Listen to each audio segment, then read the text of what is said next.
সন্ধ্যার পর আমরা গোপন সংবাদের ভিত্তিতে খবর পাই যে আমাদের এই চিঙ্গুরিয়া কলাপাড়া পৌরসভা চিঙ্গুরিয়া শেষের দিকে আমাদের মুর্তজা কালভার্টের এলাকার দিকে জনাব মুকসিদুল আলম উনি অনুমতি ব্যতীত আমাদের ফ্রুট পুডিং জেলি থেকে শুরু করে 60টি খাদ্য আইটেম উৎপাদন করছেন এবং ওনার কোনো ট্রেড লাইসেন্স নাই, ওনার বিএসটিএস সনদ নাই এবং কোনো ল্যাব নাই, কেমিস্ট নাই, উইদাউট এনি গভর্নমেন্ট অ্যাপ্রুভাল উনি নিজেই এটা উৎপাদন করেন এবং কোনো ব্যক্তির পরামর্শক্রমে এইরকম জেলি উৎপাদন করতেছেন। আমরা দেখেছি এগুলো সবগুলো অস্বাস্থ্যকর, মানব স্বাস্থ্যের জন্য অত্যন্ত ক্ষতিপূর্ণ এবং বিষয়ত আমাদের এই জেলিগুলো আমাদের বাচ্চারা খায়। গত কয়েকদিন আগে আমরা একটা অভিযান করেছি। আমরা সবসময় বলি যে আমাদের সন্তানরা আমাদের ভবিষ্যৎ, এই বাংলাদেশের আগামী দিনের ভবিষ্যৎ।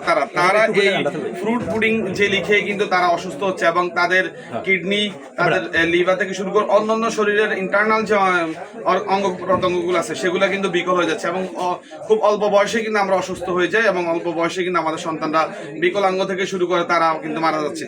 তো আজকে এটা এসে আমাদের স্যানিটারি ইন্সপেক্টর আছেন, আমাদের উপজেলা সহকারী কমিশনার, ভূমি ও এক্সিকিউটিভ ম্যাজিস্ট্রেট আছেন, আমাদের অন্যান্য যারা স্থানীয় ব্যক্তিবর্গ ওনারা উপস্থিত আছেন এবং আমাদের সবচেয়ে গুরুত্ব দেখার বিষয়টা হচ্ছে এটা মানে সম্পূর্ণভাবে একটা অবৈধ প্রক্রিয়া তৈরি হচ্ছে, ভেজাল তৈরি হচ্ছে। এটা মানব স্বাস্থ্যের জন্য ক্ষতিকর, এটা আমাদের শিশুদের স্বাস্থ্যের জন্য ক্ষতিকর এবং এখানে গভর্নমেন্টের কোনো অ্যাপ্রুভাল নাই এবং ভদ্রলোক নিজেই স্বীকার করেন, মকসুদুল্লাহ উনি নিজেই স্বীকার করেছেন যে এটা ওনার কোনো রকম অনুমোদন নেই। তো আমরা পুরো ঘরে দেখছি অসংখ্য 7 ধরনের আইটেম উনি এটা তৈরি করেন। তো আমরা বিষয়টা প্রসিকিউশনে নিয়ে আসি, আমাদের আমাদের স্যানিটারি ইন্সপেক্টর প্রসিকিউশন দেন, এটা আমাদের নিয়ে আসে এবং ওনাকে 1 বছরের বিনাশ্রম কারাদণ্ড আছে নিরাপদ খাদ্য আইন অনুসারে, ওনাকে 1 বছরের বিনাশ্রম কারাদণ্ড।